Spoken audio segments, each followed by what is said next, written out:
आप सभी को मेरी नमस्ते और जय हिंद। मेरा नाम आभास सैनी है, वर्बल मैथ बाय आभास सैनी में आप सभी का स्वागत है।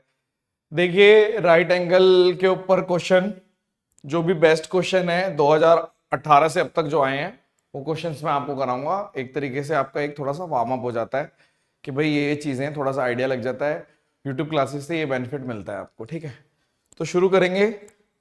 सवाल नंबर 1, पहला सवाल है, आप खुद अटेम्प्ट करिए और अगर हो जाता है कमेंट सेक्शन में तो बताना कि हाँ हो गया, इतनी देर में हुआ।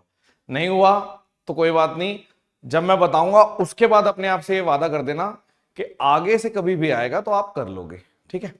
सवाल है, राइट एंगल ट्रायंगल्स एबीसी और DBC are right angle triangle जिसका कॉमन हाइपोटेन्यूज है बीसी।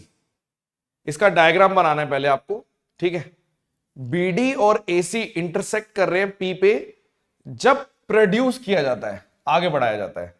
पीए की वैल्यू 8 है और पीसी की वैल्यू 4 है, पीडी की वैल्यू 3.2 है, लेंथ ऑफ बीडी।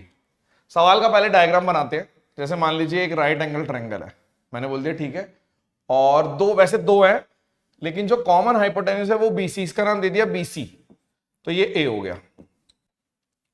अब इसने बोला कि यदि मैं एसी को और एक और बनाना है जिसमें डीबीसी, यानी आप ऐसे मान लो कि इसको ऐसे आगे प्रोड्यूस कर दिया और यहां से भी इसको आगे प्रोड्यूस कर दो और ये मेरा राइट एंगल ट्रायंगल बन गया। यानी एक राइट एंगल ट्रायंगल ये रहा और एक राइट एंगल ट्रायंगल ये रहा, दोनों राइट एंगल ट्रायंगल हो गए, एक ये रहा एक ये रहा, ठीक है। आपने क्या किया, बीडी को प्रोड्यूस कर दिया जैसे कि सवाल में लिखा हुआ था और एसी को प्रोड्यूस कर दिया जैसे कि सवाल में लिखा हुआ था और पी पे मिल गए, ये पी है। आपने बोला ठीक है। अब पी ए की वैल्यू दे रखी है 8, पी सी की वैल्यू दे रखी है 4, तो ये भी 4 क्योंकि ये पूरा 8 हो गया। और आपको दे रखा है पी डी की वैल्यू दे रखी है 3.2 और आपसे बोला है बी डी। देखो अब पेपर में क्या होगा, दो तरीके के बच्चे होंगे, एक जिसका दिमाग तुरंत क्लिक करेगा कि ये एक तरीके से वही सवाल है जब हम आपको सर्कल के अंदर ये वाली शेप बना के देते हैं और ये आपका साइक्लिक क्वाड्रिलेटरल होता है। साइक्लिक क्वाड्रिलेटरल का मतलब समझ रहे हो, जब इन दोनों का जोड़ मिला के 180 है तो ये एक फिगर होती है, तो आप क्या बोलते हो, ए और बी है, मान लो ये सी और डी है, तो आप क्या बोलते हो, आप बोलते हो ए इंटू बी बराबर सी इंटू डी। क्या पता आपको सीधा ये दिख जाए कि हाँ यार ये तो वही चीज है। कैसे कि अगर मैं ऐसे एक सर्कल ड्रॉ कर दूं ऐसे, तो ये वही निकल कर आएगा। अगर किसी ने ये चीज अच्छे तरीके से पढ़ रखी है तो उसको पता होगा कि ये जो प्रूफ होता है सिमिलैरिटी से ही प्रूफ होता है। कैसे, सिमिलैरिटी से भी प्रूफ करके बताऊंगा, अभी प्रूफ बताऊंगा। तो पहले हम कैसे कर सकते हैं, ये है फर्स्ट कैटेगरी के बच्चे जो तुरंत सॉल्व कर देंगे कि अच्छा ये तो ऐसी है, यानी 4 इंटू ये पूरा 8 और यहां पे वो बोल देंगे 3.2 इंटू ये पूरा यानी कि पीबी। तो आपने बोल दिया ठीक है, तो यहाँ पे पॉइंट हटा दिया, नीचे इधर 10 आ गया, इसको काट दो 32 आ गया, 8 चौक 32 32, यानी पीबी की वैल्यू 10 आ गई। और अगर ये 3.2 है तो बचा हुआ 6.8, यानी आंसर ये फर्स्ट कैटेगरी के बच्चे। लेकिन अगर सेकंड कैटेगरी भी है, ट्रेडिशनल वाली कैटेगरी, वो भी तुरंत समझ जाएंगे कि सिमिलैरिटी से होगा। कैसे, अगर मान लीजिए ये शेप मेरी निकल कर आ रही है, ध्यान से देखना, आपने बोल दिया ये शेप मेरी निकल कर आ रही है और मुझे सर्कल वर्कल कुछ नहीं दिखा, बाय चांस मान लीजिए आपको सर्कल वगैरह कुछ नहीं दिख रहा, तब क्या करोगे भाई। जरूरी थोड़ी ना कि सबका दिमाग उतना ही चले, किसी किसी का दिमाग कम भी चल सकता है। तो वो बोलेगा देखो ये 90 है, मान लो इसका नाम अल्फा है और इसका नाम मान लो बीटा है, तो एक राइट एंगल ट्रायंगल में 90 अल्फा बीटा और यहां पे ये 90 है, तो ये 90 अल्फा तो बचा हुआ बीटा। यानी कि आप ये कह सकते हो कि PDC is similar to PAB. जैसी सिमिलरिटी हुई आपने बोल दिया ठीक है। अब मैं बोल सकता हूं कि बीटा के सामने अगर यहां पे 3.2 है तो इस वाले में बीटा के सामने 8 है। अब मैं ये भी बोल सकता हूं कि दूसरा क्या बोल सकते हो, छोटे वाले में 90 के सामने अगर 4 है तो बड़े वाले में 90 के सामने ये पूरा है पीबी, ठीक है। तो आप सीधा यहां पे ऐसे कर सकते हो कि ये पॉइंट है, यहाँ पे 80 आ गया और यहाँ पर 8 आ गया, यहाँ पे 10 आ गया, तब भी मेरा पी भी 10 आ गया। और अगर ये पूरा 10 आ गया तो ऐसे भी कर सकते हैं सेकंड कैटेगरी। लेकिन सेकंड कैटेगरी वही बच्चा कर सकता है जिसने इसका प्रूफ किया हुआ है। इसका प्रूफ देखो, दो शेप होती हैं। एक शेप होती है कि अगर ऐसे कट कर रहे हैं तो दिस इंटू दिस बराबर दिस इंटू दिस, और एक शेप होती है ऐसे वाला कि दिस इंटू दिस बराबर दिस इंटू दिस। और इसमें भी लगती क्या है, लगती सिमिलैरिटी है इसमें। देखो कैसे, थोड़ा सा हिंट दे देता हूं कि जैसे अगर ये अल्फा है तो ये भी अल्फा आ जाएगा, क्योंकि ये साइक्लिक क्वाड्रिलेटरल बन जाएगा, क्योंकि ये अल्फा तो 180 माइनस अल्फा बचा हुआ लीनियर पेयर से अल्फा। और अगर यहाँ पे मान लीजिए ये बीटा है तो ये भी बीटा आ जाएगा। तो ये वाला छोटा ट्रायंगल बड़े वाले ट्रायंगल के सिमिलर हो जाता है, सिमिलैरिटी। ठीक है, तो ये वाला क्वेश्चन अब आपको दोबारा कभी भी दिखेगा इस टाइप का तो तुरंत कर लोगे। सर्कल बनाना क्वेश्चन वही है जैसे पेपर स्कूल में क्या होता था, स्कूल में हम पढ़ते थे, पेपर में थोड़ा सा घुमा के आता था, ये वही चीज है कि थोड़ा सा घुमा के आ रही है चीजें। ठीक है, सवाल number 2, right angle triangle P Q R Q 90 पे दे रखा है, ए बी मिड पॉइंट दे रखे हैं। पहले ट्रायंगल बना लेता हूं। आपने बोला ठीक है एक राइट एंगल ट्रायंगल बना लो, और ये क्यू है, इसका नाम पी है और इसका नाम क्यू है, ओ सॉरी आर है, पी क्यू आर। ठीक है, ए पी क्यू का मिड पॉइंट है, ठीक है, और बी पी आर का मिड पॉइंट है। ठीक है, ए इसका हो गया, इसका हो गया। ठीक है, आपको दे रखा है पी क्यू की वैल्यू 16, ये पूरी 16 दे रखी है, क्यू आर की वैल्यू दे रखी है 30। अब आप ऐसे भी कह सकते थे कि 16 और 30 अगर ये नहीं भी दे रखी होती तो मुझे पता है एक ट्रिपलेट होता है 8, 15 और 17 का, यानी अगर ये 16 है, ये 30 है, तो ये 34। वैसे आपको दे रखा है कि ये 34 है। अब इसने बोला perimeter of A B, trapezium बन गया। एक ट्रेपीजियम कौन सा बन गया, ये वाला, ए बी आर क्यू, ये वाला। तो इसका आपको क्या निकालना है, पेरीमीटर। तो आप तुरंत बोलोगे, आप बोलोगे कैसे होगा भाई, ये 34 है, आधा कितना होगा, आधा ये 17 है, ये 16 है, ये कितना हो गया 8, ये 30 है, ऊपर वाला कैसे होगा। अब हमें पता है mid point theorem. Mid point theorem क्या कहती है कि अगर मान लीजिए ये इसके बराबर, ये इसके बराबर, तो अगर ये 1 है तो ये 2 है, ये 1 है तो ये 2 है, तो अगर ये 1 है तो ये 2 है। तो तुरंत आप समझ जाओगे कि अगर ये 2 यूनिट है तो ऊपर 1 यूनिट 15, यानी कि मेरे को इस ट्रेपीजियम का पेरीमीटर चाहिए। तो 15 प्लस 17 प्लस 30 प्लस 8, तो यहां पर आपका हो गया 32, 40, 70। चेक करो, डुएबल क्वेश्चन है, मुश्किल क्वेश्चन नहीं है। मिड पॉइंट थ्योरम पे बेस्ड राइट एंगल ट्रायंगल के अच्छे क्वेश्चन, बेस्ट क्वेश्चन। ठीक है, नेक्स्ट, एक राइट एंगल ट्रायंगल है, right angle at B, altitude दे रखा है बी डी।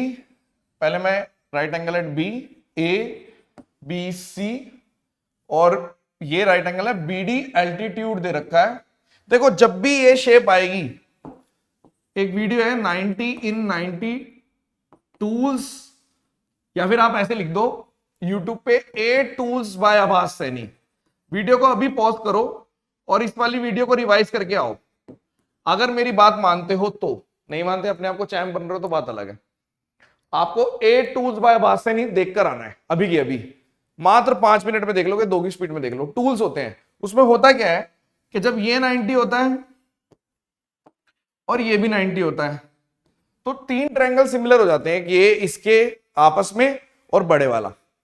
तो टूल्स होते हैं, टूल्स में हम क्या लिखते हैं, जैसे ये P है, मान लो ये B है, ये मान लो M है, ये N है, ये X है, ये पूरा H है। तो टूल्स में मैं लिखता हूं, जैसे फॉर एग्जांपल पहले मुझे X निकालना है तो मैं बोल दूंगा P into B by H हो गया। ठीक है, X स्क्वायर की वैल्यू MN हो गई।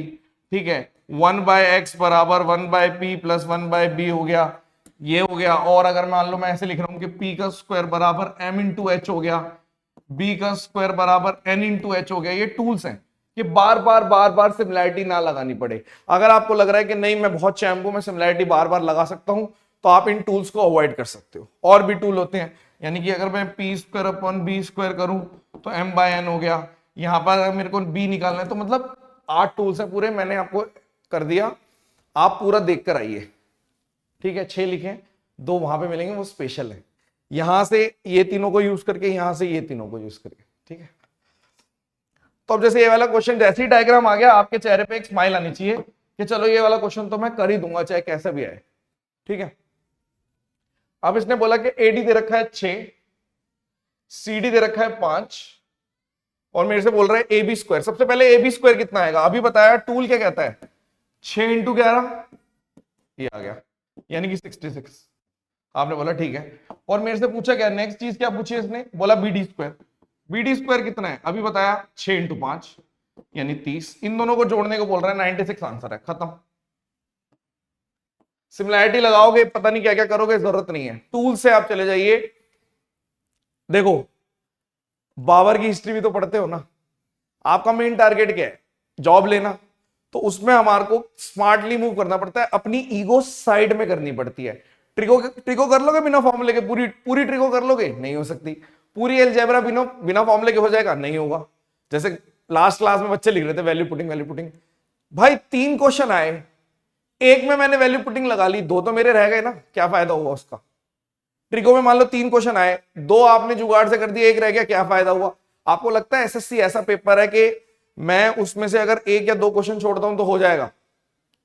मैक्सिमम बच्चे स्कोर करते हैं एसएससी में, ज्यादा से ज्यादा स्कोर। एसएससी एक स्कोरिंग, एसएससी में ना स्कोर ज्यादा आता है, स्कोरिंग एग्जाम है, बैंक नहीं है। बैंक में क्या होता है कि आपने अगर कम भी स्कोर किया तो आपका हो जाता है, ठीक है, उसमें स्किप वाली आर्ट चलती है, यहां पे स्कोर वाली आर्ट चलती है, जो जितनी जल्दी समझ लेगा उतना बेहतर है। अब देखो next, in a right angle triangle, एक राइट एंगल ट्रायंगल बना लिया पहले, length of median from vertices acute angle. Acute का मतलब होता है 90 से छोटे, तो यहां से मीडियन ड्रॉ किया, एक मीडियन ये ड्रॉ कर दिया, एक मीडियन ये ड्रॉ कर दिया, ठीक है। और आपको दे रखा है इसकी लेंथ रखिए कि 7 है, एक की 4√6 है। अब देखो ये भी एक आउटपुट होता है, आपको मैं बता देता हूं कि जो मीडियन के लेंथ, जैसे मान लीजिए मीडियन के लेंथ का स्क्वायर ले लिया, 7 का स्क्वायर, 4√6 का स्क्वायर डिवाइडेड बाय हाइपोटेन्यूज का स्क्वायर, हमेशा 5/4 के रेशियो में होता है। ये आउटपुट भी आपको याद होना चाहिए प्रॉपर, कि जब मैं मीडियन इन 90 पढ़ता हूं, ये मीडियन है और ये भी मीडियन है, ठीक है, तो आप बोलोगे इसका स्क्वायर अपॉन प्लस इसका स्क्वायर, यानी अगर ये ए बी है और ये एच है, तो मैं बोलूंगा A square plus B square upon H square 5/4 होता है, ठीक है। तो आपने बोल दिया ठीक है। अब यहाँ पे 49, 4 चौक 16 और 6 96, 135 यहां से काट दो तो 135 आएगा, नहीं 145 आएगा, 5 45 145, तो इसको काट दूंगा 29, तो एच स्क्वायर की वैल्यू हो गई 29 इंटू 4, यानी एच की वैल्यू हो गई 2√29। सॉल्व, हाइपोटेनिस ही पूछेगा और क्या पूछेगा, हाइपोटेनिस पूछा, सीधा सीधा आउटपुट है, ये आंसर है, ठीक है। इसी शेप में एक अलग टाइप का आउटपुट भी आता है, वो भी होगा इसमें, जैसे आपको दिखाते हैं, जैसे फॉर एग्जांपल कि P और Q ए बी और BC पर है और राइट एंगल एट बी, यानी एक ट्रायंगल पर राइट एंगल ट्रायंगल बनाओ, पहले ये B है, ये A है, ये C है, ठीक है। P और Q, ए बी पर P है कहीं पे, मान लो कहीं पर भी है, और BC पर Q है कहीं पे, कोई बात नहीं। अब आपको AQ दे रखा है 11 और PC दे रखा है 8 और AC दे रखा है 13, और PQ निकालना है, यानी कि मान लो ये A निकालना है। देखो इसी टाइप की एक और शेप होती है, लेकिन उसमें मीडियन होना कंपलसरी नहीं है।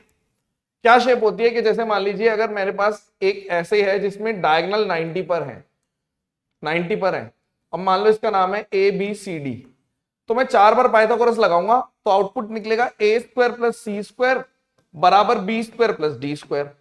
मान लो इसको उठा के मैं ऊपर ले गया, यानी कि ये ऐसे ले गया, ये 90 है और ये, तो आपने बोल दिया यहां पर कितना है A और D और यहां पे B और C, तब भी आउटपुट सेम है। या फिर मान लीजिए मैंने इस पॉइंट को उठा के यहां ले गया, ये ऐसे, मिड पॉइंट से कोई लेना देना नहीं है इसका, तो जब मैं ऐसे लेके गया तब भी आउटपुट सेम है।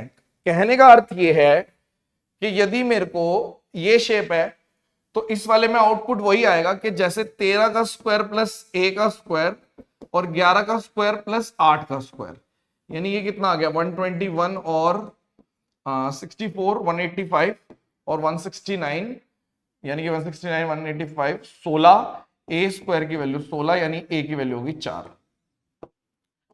तो ये शेप आपको बस इतना ध्यान रखना है, रिवीजन ही चल रही है एक तरीके से कि जब मिड पॉइंट नहीं होता तब भी वैलिड है, मिड पॉइंट होगा तब भी वैलिड है। ये आउटपुट इसका स्क्वायर प्लस इसका स्क्वायर बराबर इसका स्क्वायर आया किस चीज से? पाइथागोरस से।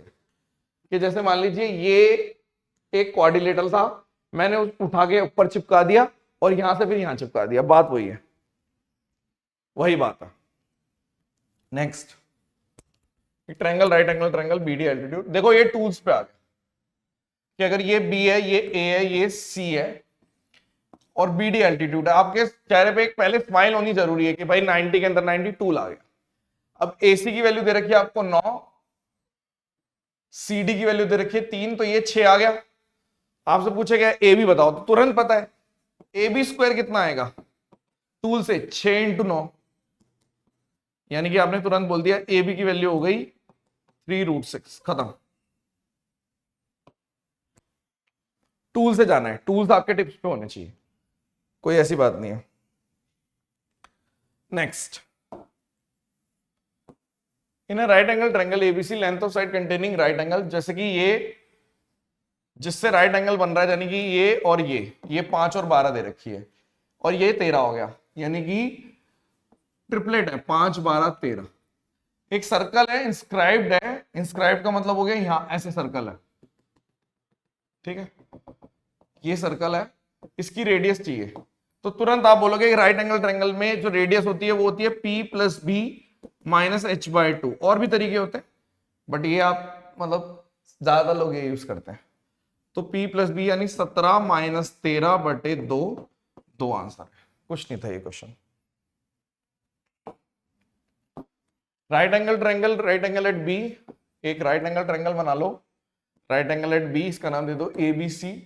डी पॉइंट है बीसी पर इस तरीके से कि बीडी 5, मान लो ये 5 है, ठीक है, एडी दे रखा है 13, ट्रिपलेट यूज हो गया 13 5 तो 12 होना चाहिए, 12 है ये। उसके बाद एसी दे रखा है 37, एक और ट्रिपलेट यूज हो गया, कौन सा ट्रिपलेट है एक और, 37 35 और 12, यानी कि अगर ये 37 है ये 12 है तो ये पूरा 35 हो गया। तो आपसे पूछे क्या है, डीसी पूछा, यानी ये 30 हो गया, 35 में से 5 गया 30 आंसर। ये इतना आसान है। जो भी बच्चे मेंस की तैयारी कर रहे हैं सुपर 100 ले सकते हैं, व्हाट्सएप करो इस नंबर पे, सुपर 100 ले सकते हो। जो जुलाई में आया था वो ले सकते हो, अगर आने वाले की वेट करो तो फिर वेट करिए। जैसे कई लोग बोलते हैं कि हमें लाइव लेना है, हम लेट लेंगे, तो वो वेट करिए। लेकिन जो जुलाई में स्टार्ट हुआ था वो लेके स्टार्ट कर देना चाहिए। पेपर आपको डिसाइड करना है आपको किस हिसाब से पेपर देना है, ठीक है, और रिजल्ट किस हिसाब से आता है सुपर 100 का सर्च कर लीजिए, आपको दिख जाएगा, पिछले 3-4 सालों का डाल रखा है, ठीक है। चलिए, thank you so much session.